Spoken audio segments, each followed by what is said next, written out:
மிக்கவன், அருள் மிக்கவன். அல்லாஹ்வின் அருள் பெயரினால் ஆரம்பம் செய்கிறேன். ஸலாத்தும் ஸலாமும் ஷஃபீஉல் முஜ்ரிமீன் ஸல்லல்லாஹு அலைஹி வஸல்லம் அவர்கள் மீது, அவர்களுடைய குடும்பத்தார்கள், சஹாபா பெருமக்கள், நல்லவர்கள் நம் அனைவர்கள் மீது குறித்தார்கள். அன்புமிக்க அல்லாஹ்வின் நல்லடியார்களே, சங்கைக்குரிய சமுதாய பெருமக்களே, உங்கள் யாவருக்கும் புனிதமான இந்த நோன்பு பெருநாளின் வாழ்த்துக்களை உங்களுக்கு தெரிவித்துக் கொள்கிறோம். இந்த பெருநாளுக்கு அல்லாஹ் தஆலா ஈதுல் ஃபித்ர், நோன்பு பெருநாள் என்று பெயர் வைத்திருக்கிறார். இதற்கு இன்னொரு பெயர் உண்டு, ஈகை திருநாள். நோன்பு பெருநாள் என்பது ஈகை திருநாள். ஈகை திருநாள் என்றால் தர்மத்தின் நாள். உலகத்தில் எத்தனையோ மதத்தவர்கள் தங்களுடைய பண்டிகைகளுக்கு பல பெயர்களை வைத்திருக்கிறார்கள். ஆனால் எந்த பண்டிகைகளையும் தர்மத்தின் பெருநாள், ஈகை திருநாள் என்ற எந்த பண்டிகைகளுக்கும் இல்லை. இது அல்லாஹ்வின் மார்க்கம். அல்லாஹ் இந்த நோன்பு பெருநாளுக்கு ஈகை திருநாள் என்று பெயர் வைத்திருக்கிறார். ஈகை திருநாள் என்றால் என்ன? தர்மத்தின் நாள். தர்மம் என்பது பணங்களை நாம் வாரி வழங்குகின்றோம். ஒரு மனிதனுக்கு மிகுந்த சந்தோஷத்தை கொடுப்பது பணத்தை கொடுப்பது, மாற்று கருத்தில்லை. இஸ்லாத்தை பொறுத்தவரையில் தர்மம் செய்வது மட்டுமல்ல சதகா. ஒரு மனிதன் இன்னொரு மனிதனுக்கு அநீதி இழைக்காமல் இருக்க வேண்டும். ஒரு மனிதன் இன்னொரு மனிதனுக்கு துன்பம் கொடுக்காமல் இருக்க வேண்டும். ஒரு மனிதன் இன்னொரு மனிதனுக்கு எந்தெந்த வகையிலெல்லாம் சந்தோஷங்களை, மகிழ்ச்சிகளை கொடுக்கிறானோ அவைகளெல்லாம் தர்மம். நாம் கேள்விப்பட்டிருப்போம், கத்தரிலே கால்பந்து போட்டி நடந்தது. அந்த போட்டியை உலக மக்கள் எல்லாம் கலந்து கொண்டார்கள். அது ஒரு இஸ்லாமிய நாடு என்பதனால் அங்கே இஸ்லாமிய பெருமொழிகள், அருள் நபிகள் நாயகம் ஸல்லல்லாஹு அலைஹி வஸல்லம் அவர்களுடைய ஹதீஸ்கள் எழுதப்பட்டிருந்தது. அதே பல இடங்களில் எழுதப்பட்ட வாசகம், ஒரு மனிதன் தன் சகோதர மனிதனை பார்த்து புன்முறுவல் கூர்ப்பது தர்மம். ஒரு முஸ்லிம், ஒரு மனிதன் இன்னொரு மனிதனை பார்த்து புன்முறுவல் கூர்ப்பது, மகிழ்ச்சியாக மலர்ந்த முகத்துடன் ஒரு மனிதனை பார்ப்பது தர்மம். இத மாற்று மலர்ந்தவர்கள் பார்த்து அசந்துட்டாங்க. இது தர்மமா? ஒரு மனுஷனை அன்பா பார்க்கிறது, மகிழ்ச்சியா பார்க்கிறது தர்மமா? அப்படி நினைச்சிட்டு அவங்க கூட எல்லாரும் பார்த்து புன்முறுவல் கூர்ந்துட்டே போனாங்க, சிரிச்சுட்டே போனாங்க. என்ன தர்மம்? சிந்திச்சு பாருங்க. இஸ்லாம் எவ்வளவு அன்பான மார்க்கம், எவ்வளவு அமைதியான மார்க்கம். தர்மம் என்பது சாதாரணமான அல்ல. எந்த வகையிலும் ஒரு மனிதனை காயப்படுத்தி விடக்கூடாது, ஒரு மனிதனை துன்பப்படுத்தி விடக்கூடாது. ஒரு வார்த்தை பேசணும், அது அவனுக்கு மனசு கஷ்டமா இருந்தா அந்த வார்த்தையை பேசாது. இதான் இஸ்லாம் சொல்வது. அன்புமிக்க சமுதாய பெருமக்களை, நமக்கெல்லாம் தெரியும் யாக்கூப் அலைஹிஸ்ஸலாம் அவர்கள் உயர்ந்த நபி. ஆனால் அவர்களுக்கு அல்லாஹ் மிகப்பெரிய ஒரு சோதனை கொடுத்தான். என்ன சோதனைனா, ஹஜ்ரத் யூசுப் அலைஹிஸ்ஸலாம் அவர்கள் பிரியமா வளர்த்த மகன் யூசுப் அலைஹிஸ்ஸலாம் அவங்கள்ட்ட இருந்து அல்லாஹ் பிரிச்சிட்டான். அதே மாதிரி பின்யாமீன் அலைஹிஸ்ஸலாம் அவங்களையும் பிரிச்சிட்டான். இந்த ரெண்டு மகன்களின் மீது யாக்கூப் நபி அளவுக்கு பாசம் வச்சாங்க. இப்ப அல்லாஹ் அவங்களை பிரிச்சிட்டான். இந்த வரலாறு குர்ஆன்ல இருக்கு, நமக்கெல்லாம் தெரியும். இப்போ மகன்களை இழந்த யாக்கூப் அலைஹிஸ்ஸலாம் யூசுப் நபியை நினைத்து நினைத்து அழுது அவர்களுடைய கண் பார்வை போய்விட்டது. கண் பார்வை போகின்ற அளவுக்கு அவர்கள் அழுதிருக்கின்றனர். அடுத்து பின்யாமீனை நினைத்து நினைத்து கவலைப்பட்டு அவர்களுடைய முதுகில் கூர் விழுந்து குறுகி போய்விட்டார்கள். இப்படி மன சஞ்சலத்திலே யாக்கூப் அலைஹிஸ்ஸலாம் இருக்கின்ற போது அவர்களுடைய நண்பர் வருகிறார். வந்தவர் யாக்கூப் நபியை பார்த்தார். அவருக்கு கண்களில் இருந்து கண்ணீர் வந்து விட்டது. யாக்கூப் நபி அவர்களே, நீங்கள் எப்படி இருந்தீர்கள்? உங்களுடைய உடல்நலம் எப்படி இருந்தது? இன்னைக்கு ரொம்ப கூடி கூடி கண்ணீர் சிந்தும் முகத்துடன் இவ்வளவு கவலையா இருக்கிறீர்களே, அதற்கு என்ன காரணம் என கேட்கின்றார். அப்பொழுது யாக்கூப் அலைஹிஸ்ஸலாம் சொல்கிறார், என் பிரியமுள்ள உலர் பொழுது யூசுப் நபியை நினைத்து நினைத்து அழுது என் கண் பார்வை போய்விட்டது. என்னுடைய பின்யாமீனை நினைத்து நினைத்து அழுது என் கவலைப்பட்டு கவலை அடைந்து என்னுடைய புது ஊடாகிவிட்டது என்ற வார்த்தையை சொல்கின்றார். இந்த நேரத்தில் ஜிப்ரீல் அலைஹிஸ்ஸலாம் சொன்னார்கள், இன்னல்லாஹ் யக்ரிமு ஸலாம். நபியே, அல்லாஹ் உங்களுக்கு சலாம் சொல்லிவிட்டு இப்போது அல்லாஹ் உங்களுக்கு இவ்வாறு என் மூலம் பேச செய்திருக்கிறார். அல்லாஹ் சொல்கிறான், அமா தஸ்தகி தஸ்குனி இலா கைரி. நபி யாக்கூப் அவர்களே, உங்களுக்கு ஏற்பட்ட இந்த சஞ்சலங்களை, இந்த கவலைகளை என்ன அல்லாத ஒருவரிடத்தில் நீங்கள் முறையிடுவதற்கு உங்களுக்கு வெட்கம் வேண்டாமா? என்ன அல்லாத இன்னொரு மனிதனிடத்தில் உங்களுக்கு ஏற்பட்ட கஷ்டங்களை நீங்கள் எப்படி முறையிடலாம் என்று அல்லாஹ் கேட்கிறார். அப்பொழுது யாக்கூப் அலைஹிஸ்ஸலாம் சொல்கிறார்கள், யா அல்லாஹ், நான் சதா காலமும் ஒன்றிடத்தில் தானே முறையிடுகிறேன். இன்னமா அஷ்கு பஸ்தி வ ஹுஸ்னி இலல்லாஹ். என்னுடைய சிரமத்தை, என்னுடைய கவலையை இறைவா ஒன்றிடத்தில் தானே முறையிட்டுக் கொண்டிருக்கிறேன். இதோ என்னுடைய நண்பர் அவர் என்னிடத்தில் வந்து கேட்டார், உங்களுக்கு ஏன் இந்த நிலைமை ஏற்பட்டது என்று கேட்டார். அதனால் தானே சொன்னேனே தவிர உன்னை மறந்து சொல்லவில்லை. என்னுடைய கஷ்டத்தை உன்னிடத்தில் சொல்கிறேன் என்று சொல்லிவிட்டு யாக்கூப் அலைஹிஸ்ஸலாம், ஐ ரப்பி யா அல்லாஹ், அமா தர்ஹமு அஷ்ஷைகுல் கபீர். இந்த வயசான கிழவரின் மீது இரக்கம் காட்ட மாட்டாயா? என் பார்வையை போக்கி விட்டாயே, என் முதுகிலே கூடு விழச் செய்து விட்டாயே. யா அல்லாஹ், நான் மனம் கவர்கின்ற பயிர் கட்டாரிய ஐகாலத்தைய அசும்முஹு ஷம்மன் கமல் மௌத். யா அல்லாஹ், என்னுடைய வாச மலர்கள், என்னுடைய மனம் கவரும் மலர்கள் யூசுப் அலைஹிஸ்ஸலாம், பின்யாமின் அலைஹிஸ்ஸலாம் அவர்களை என்னிடத்தில் திருப்பி ஒப்படைத்து அவர்களை நான் முத்தி முகழ வேண்டும். என் இறப்புக்கு முன்னால் அவர்களை கண்குளிர நான் பார்க்க வேண்டும். அவர்களை எனக்கு திருப்பி தரமாட்டாயா என்று கேட்கின்ற போது இப்ராஹீம் அலைஹிஸ்ஸலாம் அல்லாஹ்விடத்தில் சென்றுவிட்டு அல்லாஹ்விடத்திலே வழி வாங்கி திருப்பி வருகிறார்கள். யாக்கூப் அலைஹிஸ்ஸலாம் அவர்களை அல்லாஹ் சொல்கிறார், அப்ஷிர் வல் யஃப்ரஹ் கல்புக. நீ சந்தோஷமா இருங்க, உங்களுடைய உள்ளம் சந்தோஷமா இருக்கட்டும். வல் யஃப்ரஹ் கல்புக, உங்களுடைய உள்ளம் சந்தோஷமா இருக்கட்டும். ஃபவஇஸ்ஸதி, என்னுடைய சக்தியின் மீது, கண்ணியத்தின் மீது ஆணையாக சொல்கிறேன். லவ் கான மையத்தைன் லனஷத்துஹுமா. அந்த ரெண்டு மௌத்தாக இருந்தாலும் நான் உங்களிடத்திலே திருப்பி உயிருடன் கொண்டு வருவேன், எனக்கு கொண்டு வருவேன் என்று அல்லாஹ் சொல்கிறான். சொல்லிவிட்டு யாக்கூப் நபியை பார்த்தான். நான் ஏன் உங்களுடைய இரண்டு பாசமுள்ள மகன்களை பிரித்தேன் தெரியுமா? நான் ஏன் உங்களுக்கு இந்த சோதனையை தந்தேன் தெரியுமா?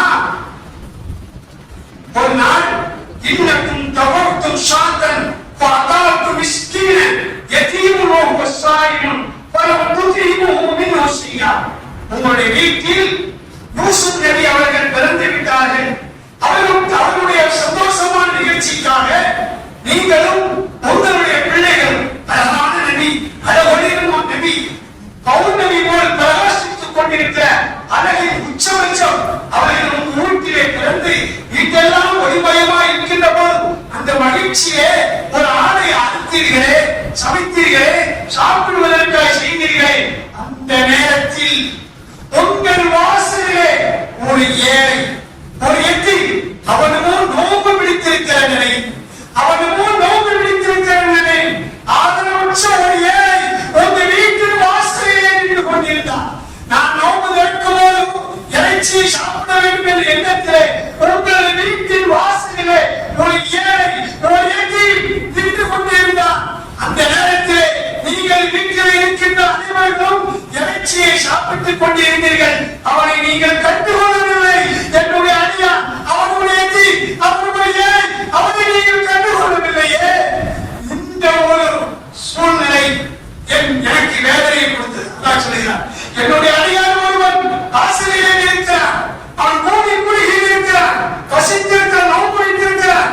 அவனுடைய எத்தி, அவனுடைய அனாதை, அவன் ஒரு மிஸ்கீன். அவனை நீங்கள் கண்டுகொள்ளாமல் இருந்து விட்டீர்கள். அவன் அந்த சோகத்துடன் உங்கள் வீட்டை விட்டு கலக்கிட்டோம். எனக்கு கோபம் ஏற்பட்டது. அதனால் தான் உங்களை நான் இந்த அளவு சோதித்தேன் என்று அல்லாஹ் சொல்கின்ற போது யாக்கூப் அலைஹிஸ்ஸலாம் அழுதார்கள், தேம்பி தேம்பி அழுதார்கள். இறைவா, எந்த ஒரு ஏழையும் எந்த ஒரு மிஸ்கீனும் இல்லாமல் நான் இனி சாப்பிடவே மாட்டேன் என்று சொல்லி வீட்டிலே சாப்பாடு ஏற்பாடு செய்வதெல்லாம் ஊர்களுக்கு சென்று ஏழைகளையும் அனாதைகளையும் கஷ்டப்படுகின்ற மக்களை எல்லாம் அழைத்து வந்து தங்களுடன் அழைத்து சாப்பிட்டார்கள். இதற்கு பிறகு அல்லாஹ் தஆலா யூசுப்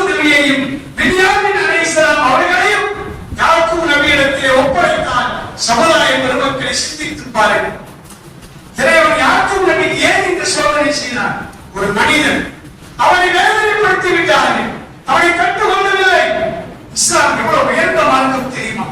ஒரு முஸ்லிம் இன்னொரு முஸ்லிமுக்கு வார்த்தையா, அதேபோல் நடவடிக்கையா, கொடுக்க வாங்கலாம், காயப்படுத்தி விடக்கூடாது, ஏமாற்றி விடக்கூடாது.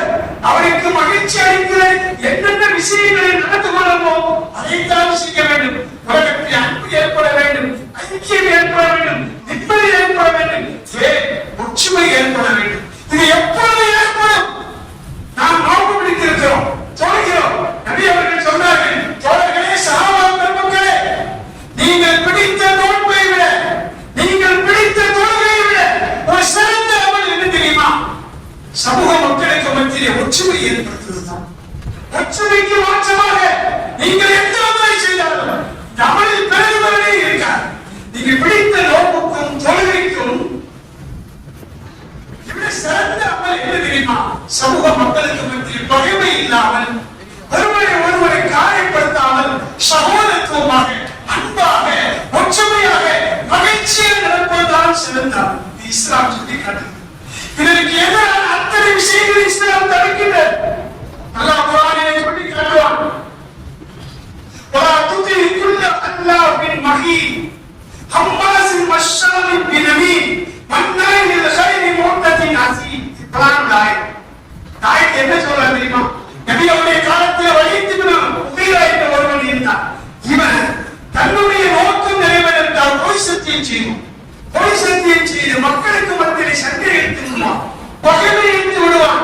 அதைத்தான் அல்லாஹ் சொல்கிறான், இப்படி பொய் சத்தியம் செய்கின்ற கேவலமானவனுக்கு நபியை நீங்கள் வழிபடாதீர்கள். மக்களுக்கு மத்தியிலே பொய்களையும் கொலைகளையும் கூடி திரிகின்ற மக்களுக்கு நீங்கள் வழிபடாதீர்கள். நன்மைகளை தடுக்கக்கூடிய, பாவங்களை வரம்பு மீறி செய்கின்ற இவர்களை விட்டு நீங்கள் தவிர்த்து கொள்ளுங்கள் என்று அல்லாஹ் சொல்லி காட்டுகின்றார். இன்னொரு வசனத்தில் அல்லாஹ் சொல்லுவான், இன்னல்லதீன, நிச்சயமாக சிலர்கள், துஹிப்பூன அன் தஷியல் ஃபாஹிஷது ஃபில்லதீன ஆமனு, ஈமான் கொண்டிருக்கிற மக்கள், ஒற்றுமையாக வாழ்ந்து கொண்டிருக்கிற மக்கள், அமைதியாக வாழ்ந்து கொண்டிருக்கிற மக்களுக்கு மத்தியிலே ஒரு பதட்டம் வேண்டும், பாவங்கள் ஏற்பட வேண்டும், குழப்பங்கள் பரவ வேண்டும் என்று விரும்புகிறார்களே அந்த சிலர்கள், எவர்கள் முஸ்லிம்களுக்கு மத்தியிலே பதட்டங்களையும் பொய்களை கூறி மக்களுடைய நிம்மதியை குறைக்கின்றார்களோ, பாவங்களை பரப்புகிறார்களோ, அப்படிப்பட்ட மக்கள்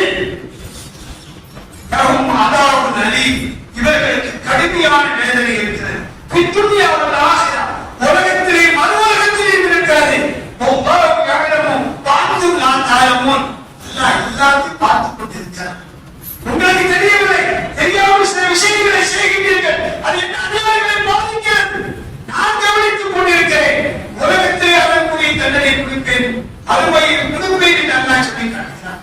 அருள் நபிகள் நாயகம் ஸல்லல்லாஹு அலைஹி வஸல்லம் அவர்கள் சொல்கிறார்கள், அலா உஹ்பிருக்கும் பிஷ்ராரிக்கும், உங்களுடைய கெட்டவர்களை பற்றி நான் உங்களுக்கு சொல்லட்டுமா? பிஷ்ராரிக்கும், உங்களுடைய தீயவர்களை பற்றி சொல்லட்டுமா? சஹாபாக்கள் சொன்னார்கள், அலா யா ரசூலல்லாஹ், கண்டிப்பாக சொல்லுங்கள். நபி அவர்கள் சொன்னார்கள், ஷிராருக்கும், உங்களுடைய கெட்டவர்கள், அது மஷாவுலின் நபீபத்தி, பொய்களை கொண்டு வருவார்கள், பொய்களை மக்களிடத்திலே பரப்புவார்கள்.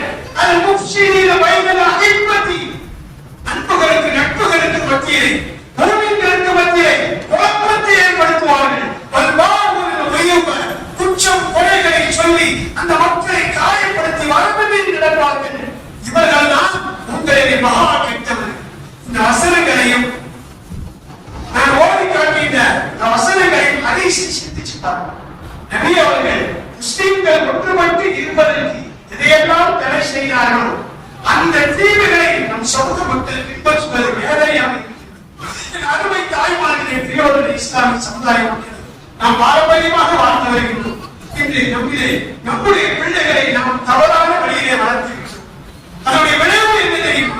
சிந்தித்து பாருங்கள். தமிழ்நாட்டிலே ஒன்றுபட்டு முஸ்லிம்கள் எல்லாம் 30 நோன்பு பிடித்து இன்னைக்கு பெருநாள் கொண்டாடுகிறோம்.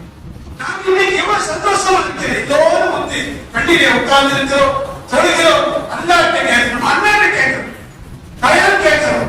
பிறகு நம்முடைய ஏழைகளை சொந்தக்காரர்களை சந்தித்து வாழ்த்து தெரிவித்திருக்கிறோம். ஈகை திருநாள் தானே, யாரையும் காயப்படுத்தி விடக்கூடாது, மன்னிப்பு கேட்கணும், நம்ம சந்தோஷத்தை தானே.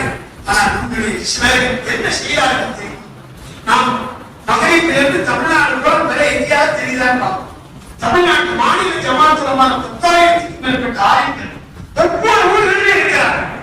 எல்லாரும் பார்க்கிறாங்க. ஒவ்வொரு மாவட்டத்திலும் அரசுகள் இருக்கிறார். இதோடு சேர்ந்து 750 தலைமை காசு தமிழ்நாட்டில் எங்கேயுமே பெற தெரியவில்லை என்று சொல்லி தலைமை காசு 750 அறிவிக்கின்றார். தமிழ்நாட்டில் எங்கேயும் தெரியவில்லை. அவர் நோன்பை 30 பூர்த்தியாக்க வேண்டும். நோன்பை என ஒரு மாதம் என்பது 29 தெரிந்தா 29 தெரியல 30 பூர்த்தியாக்க சட்டம். 30க்கு மேலே கிடையாது, 29 கிடையாது. இஸ்லாமிய மாதங்கள் 29 30 தான். 30 பூர்த்தியாக்குங்க. இது பிரதான சட்டம். இதைத்தான் தமிழ்நாட்டில் இருந்து எல்லா முஸ்லிம்களும் ஒன்றுபட்டு எல்லோரும் 8 மணிக்கு உள்ளாகவே தீர்மானித்து நம்முடைய பெருநாள் நேரக்காலமாக முடியும். கருப்புக்கடை ஏதோ ஒரு ஜாக் அமைப்பை சார்ந்தவர் இவங்க என்ன சர்வதேசத்துல சவுதியில எப்ப பிறைய அவங்க பெருநாள் கொண்டாடுவோம். இந்த சரிக்காரர்கள் ஒரு பொய்யான செய்தியை கிளம்புறாங்க. நாங்க பிற பார்த்தோம், ஏன்னா தமிழ்நாட்டு மக்கள் பிற கொண்டாடு ஒரே பெருநாள் சாத்தியமே இல்லையே. நம்ம இன்னைக்கு விழிச்சிருக்கோம், அமெரிக்காரன் தூக்கிட்டு இருப்பான், சூரிய கிரகணம் நினைச்சு நமக்கு தெரியல, அவங்களுக்கு தெரிஞ்சது. நமக்கு நேரங்கள் வித்தியாசம் இருக்கிறது. எல்லா நாட்டிலும் ஒரே மாதிரி பண்டிகை. ஆனா ஒரு ஊர்ல 2 பெருநாள் நடக்குது, அது பெரிய பாவம். அந்த ஊருக்கு ஏற்பட்ட சாபம். ஏன்னா ஒரு ஏரியால ஒரு வீட்டுல ஒரே பெருநாள் நடக்குது. ஆனா நாடுகள் மாறலாம். ஒவ்வொரு நாடுகளின் வித்தியாசம் இருக்கு. நம்முடைய காலத்துல மதீனாவில் பெருநாள் கொண்டாடும் போது மக்கள் நோக்கம் வச்சிருக்காங்க, அவங்க பெருநாள் நோக்கம் வச்சிருக்காங்க. ஒரு நாள் 2 நாள் வரும். பிழை கணக்கு பிழையினுடைய ஏற்பாடு அந்த ஏற்படுத்தி வைத்திருக்கிறார். இந்த விவரம் தெரியாம பொய்யர்கள் நைட்டு 9:50 மணிக்கு ஒரு பிரதேசத்தில் இருந்துட்டு ஒரு பேட்டி வந்து நாங்கள் பிற பார்த்தாரு. எங்க போன கைது சென்று நம்ம நோக்கு பிடிக்கும் போதும் நம்ம பார்த்த பிற பார்த்த செய்தி உடனே வந்துச்சு. நீ பெருநாள் வளர்ந்து இருக்குமா ஒரு பொய்ய இங்க ஒரு குழப்பவாதிகள் இருக்காங்க. அவன் யாரும் மக்களுக்கு காட்டுறது முஸ்லிம்களை பத்தியோ சமூகத்தை பத்தியோ இந்த நாட்டிலே நமக்கு என்ன ஆபத்து என்பதை பற்றி கவலைப்படாமல் திடீர்னு 10 மணிக்கு பெருநாள் அறிவித்தார். நம்முடைய சுத்தத்துவம் ஜமாத் தமிழகத்தினுடைய எல்லா பள்ளிகளிலேயும் நம்முடைய எல்லா ஊர்களிலும் ரொம்ப நிம்மதி, ரொம்ப அமைதியா இருந்தது. தலைவர்களூர், மேலப்பாளைய, காயப்பட்டு சில ஊர்கள் நம்ம சரியா பிள்ளைகளை வளர்க்காம நெருகிட்டு தலிகிட்டு அவங்களால எவ்வளவு பாதிப்பு நமக்கு இருக்கு. என்ன செஞ்சாங்க தெரியும், நமக்கு எல்லாம் தெரியும். நாமெல்லாம் திராவிட்டு விட்டோம். மறுநாள் நோம்பு வைக்கிறதுக்கு வீடுகள் இருக்கு. சரி இவங்க அறிவிக்கிறாங்க, பள்ளியாசல் அறிவித்தோம் நினைத்தாங்க. ஆனா தெரிவித்தோம் உச்சை உண்மைப்பட்டு சொல்லுகிறாங்க. ஒரு நல்ல காரியத்தை தடுப்பதற்காக பொய்களை கொண்டு மக்களிடத்தில் வருகிறார்களே, பொய் சத்தியம் செய்கிறார்களே. சொல்லுவாங்க மக்களிடத்தில் வெறுப்பை முந்து வரக்கூடியவர்களுக்கு சாபம் உண்டாகட்டும். மறுமூன் குழு கத்தாத்தின் மறுமூன் குழு நம்மாவின் பொய்யர்களுக்கு அல்லாவின் சாபம் உண்டாகட்டும். கடுமையான நியமங்கள் சொன்னார். ஒரு பொய்யை உண்மைப்படுத்துவதற்காக தெரிந்தோம் அமைதியாக நிம்மதியாக தூங்கிக் கொண்டிருக்க முஸ்லிம் வீடுகளை தட்டி எழுப்பி நாளைக்கு நோம்பு வைக்காது. நாம இந்த ஊர்ல பெற பார்க்க, நம்ம ஊர்ல யாரும் பெற பார்த்தோமா? நம்ம ஊர்ல யாரும் பெற பார்த்தோமா? நம்ம ஊர்ல பெற பார்த்துட்டு நாம தென்னா கொண்டாட இருக்கோம். பெற பார்த்தோம், நம்ம ஊர்லயே பெற தெரியலையே, நம்ம மாவட்டத்திலே தெரியலையே. எங்கோ வந்து பெற பார்த்ததை சொன்னா செய்திதானே, நம்ம வாக்கிலேயே உண்மையா போய் இந்த காலத்தை சகாபாக்களா இருக்கிறாங்க. என்று பேர் சொல்லப்பட்டால் உள்ளம் நடுங்குமே. அவர்கள் தான் உண்மையான முஸ்லீம். அல்லா சொல்றாங்க, அந்த மாதிரி இறையச்சமுள்ள முஸ்லீம்களா இருக்கிறாங்க. சொல்றாங்க கேட்குது. 1 கோடி ரூபாய் திருவிட்டு அல்லாஹ் மீது ஆணையாளர் தீரவில்லை விட்டுருமா? 12 மணிக்கு நான் சூரியனை பார்த்து அல்லாஹ் மீது ஆணையாளர் சொன்ன விட்டுருமா? பொய் சத்தியம் செய்யக்கூடியவர்கள் தான் தப்பித்துக் கொண்டிருக்கிறார்கள். சமூக மக்களுக்கு மத்தியிலே ஒற்றுமை சீர்குலைத்து அந்த மக்களை காயப்படுத்துகின்றவர்கள் பொய் சத்தியம் செய்யக்கூடியவர்கள் நிறைய இருக்கிறார்கள். அதனால்தான் சமூகம் ஒற்றுமை இல்லாமல் பெருநாளை நிம்மதியாக கொண்டவர்களாக நேற்றைய தினம் பாருங்க, எல்லா மக்களும் நோக்குச்சு. அவங்க முன்ன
முஸ்லிமா இருக்க முடியும்?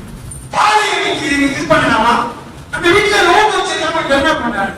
அப்ப அந்த இடத்துல அல்லாவுடைய சாபங்களை இறங்கும், அல்லாவுடைய வேதனை இறங்கணும்.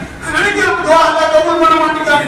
ஆனா இன்னைக்கு ஒரு முஸ்லிம் இன்னொரு முஸ்லிம் மார்க்கத்தின் பெயரால் எந்த அளவு காயப்படுது. ஒரு உண்மை தெரியுமா? ரசூலுல்லாஹ் சொல்லியிருக்காங்க, எப்பா முஸ்லிம்களா சேர்ந்து நோவுன்னா நோவு, முஸ்லிம்களா சேர்ந்து கருணா கருணா. இது ஹதீஸ். பொறுமையே வேண்டாம். நமக்கு தலைமை கலசி அரசாங்க நிர்ணயிச்சு தலைமை கலசி அறிவிச்சாங்க, எல்லாரும் கட்டுப்பட்டா பிரச்சனையே கிடையாது. அதாங்க தருணா சுத்தது, தொழுகை சுத்தது. உறவுகளை ஒரு வீட்டுல ஒரு கணவன் தன் மனைவியை பார்த்து ஒவ்வொருடைய பிறவுடைய கொடுமையானவன், பிறவுக்கான அவனை விட கொடுமையானவன். இப்படிப்பட்ட ஒரு தருதலைகளை சாபத்துக்குரியவர்களை சமுதாயம் என்று ஏன் காண்டு கொள்ளுங்கள். இனிமேல் அவருடைய பள்ளியை நீங்கள் தொலை செல்லாதீர்கள், உங்கள் தொழுகை பாழாகிவிடும். அவர்கள் முன்னாடி திருவிழாக்கள் செல்லாதீர்கள். அவன் அல்லா என்று சொல்லி மக்களை ஏமாற்றுவான். நாம் அல்லாவிடம் கேட்கிறோம், துவா கேட்காதம்மா, இதான் சொல்லிக்கிட்டுதான். ஆனா எந்த அளவு கேவலப்பட்டு மாற்று மருத்துவத்தை பற்றி இது இஸ்லாமிய நாடுகள் நம் கருத்துக்கு நேரம் கருத்து இருக்கு. அடுத்த பள்ளியில தொழ முடியுமா? பாக் சொல்ல முடியுமா? மதரசத்தில் ஓத முடியுமா? இஸ்லாத்தை அழைப்பது என்ற ஒரு சதி கும்பல் இருக்கிற இந்த நேரத்தில் அந்த சதி கும்பலை விட மகா சதிக்காரர்கள் நம்முடைய பிள்ளைகளை நாம் வளர்த்திருக்கிறோமே, நீங்கள் எல்லாம் கட்டுப்படுத்தப்படாதா? இவர்கள் நம் சமூக மக்களில் இருக்கிறவரை நமக்கு எப்படி நிம்மதி இருக்கும்? எப்படி கிடைக்கும்? தேவா, எங்களை பாதுகாக்க எங்களுக்கு வழியிட முடியவில்லை. நாங்கள் அவர்களை கண்டிக்க முடியாது. கண்டிக்க முடியும் இந்த நாட்டிலே உடனே போலீஸ் போவாங்க, கோர்ட்ஸுக்கு போவாங்க. எங்களால் முடியலை. எங்களுடைய பிள்ளைகள் ஒன்றிடத்தில் பரவி எண்ணம் இல்லை. யாக்கூப் அலைஹிஸ்ஸலாம் ஒரு மனிதனை தாசனப்படுத்திட்டாங்க. ஒரு ஏழை எவ்வளவு பெரிய கட்டளை கொடுத்திருக்காங்க. தேவாய் நபி தாங்கிட்டாங்க, நாங்கள் தாங்க முடியாது. இவர்களால இந்த சாபத்திற்குரிய சைத்தான்களினால போலி தௌஹீத் போலி கோட்பாடுகளினால தேவாய் நீ கட்டளை கொடுத்து விடாதே. அவர்களுக்கு ஹிதாயத்தை கொடுத்தோம். என்னுடைய சமூக மக்கள் ஒன்றுபட்டு இருக்கிறோம். பழக்கி வச்சு தெரினா மாற்று மனத்தோடு எங்களை கவலைப்படுத்தினார். நேரத்தை யாருக்கு தந்தார்? இன்னைக்கு யாருக்கு தந்தார்? ஒரு வீட்டில் எனக்கு தந்தார். இஸ்லாம் அனுமதிக்கவே செய்யாது. அல்லாஹ் ஏற்றுக்கொள்ள மாட்டார். அவருடைய சமுதாய மக்கள் இதை கவனமாக்கிறீர்கள். இந்த பொய் சொல்லக்கூடிய பொய் சத்தியம் செய்யக்கூடிய முஸ்லிம்களுக்கு மத்திய பதற்றங்களையும் காயங்களை ஏற்படுத்தக்கூடிய உள்ளங்களை துன்புறுத்தக்கூடிய மனித நேயத்தை அமைதியை ஒற்றுமை சிதைக்கக்கூடிய இந்த சைத்தான்களிலிருந்து கவனமாக இருந்து கொள்ளுங்கள். நம்முடைய பிள்ளைகளை பாதுகாத்துக் கொள்ளுங்கள். 30 நோம்பு அந்த ஒரு நோம்பு வைக்க விடாமல் எடுத்துட்டாங்க. நான் சொல்றேன், பன்னாயின் கைதி மொத்தத்தின் அதி வரம்பு மீறி பாவம் செய்யக்கூடியவர்கள் நன்மையை தடுப்பார்கள். நன்மையை தடுப்பார்கள். நாம் நன்மைகளை ஏவுகிறோம். யாரெல்லாம் எங்களை நொடித்து விடுவாயா?